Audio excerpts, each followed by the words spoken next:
Each installment of the Fast and Furious franchise has a story and decent actors. But true fans of the series know every Fast and Furious movie is really about the cars. As the Fast and Furious 4 makes its debut, here's a look at some of the cars and trucks that make the movie so compelling for die-hard gearheads.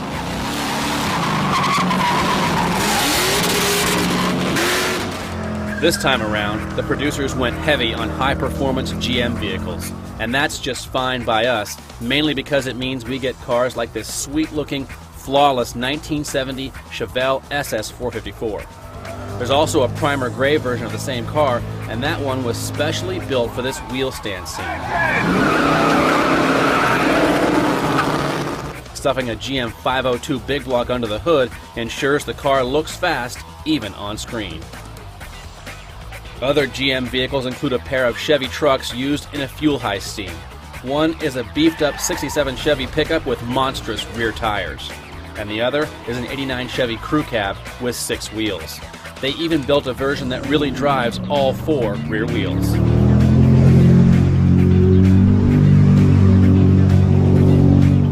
The first car Vin Diesel's character drives in the movie is an 87 Buick Grand National GNX.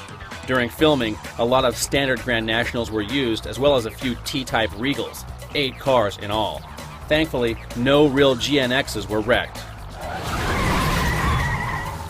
In the movie, this 73 Camaro F-Bomb is a twin-turbo, 1,500 horsepower car. Although the F-Bomb really exists, the real car doesn't show up in the movie. Instead, 6 knockoffs were built using 300 horsepower GM crate motors. Only 3 of the 6 survived. One of the coolest cars in the latest Fast and Furious film is a 1970 Plymouth Roadrunner named Hammer. It shows up at the end of Tokyo Drift, but has a more significant role in the 4th movie. For filming, 3 Hammer clones were built using 2 Plymouth Satellites and 1 real Roadrunner. Ultra Bad Guy Phoenix drives the 72 Ford Gran Torino, and of all the cars in the movie, this one probably gets stomped the hardest. The picture car department built 9 of these movie cars, yet only 1 survived. This latest installment of the Fast and Furious features mostly American muscle, but there are a few imports too. Paul Walker's character drives this 2009 Subaru WRX STI. Subaru donated 7 cars for filming, and other than a roll cage and a custom Veilside body kit, the cars were pretty much left stock. In the second half of the movie, a pivotal race scene features this BMW M5. Only it's not a real M5, instead the production used 540i's with a 6-speed transmission.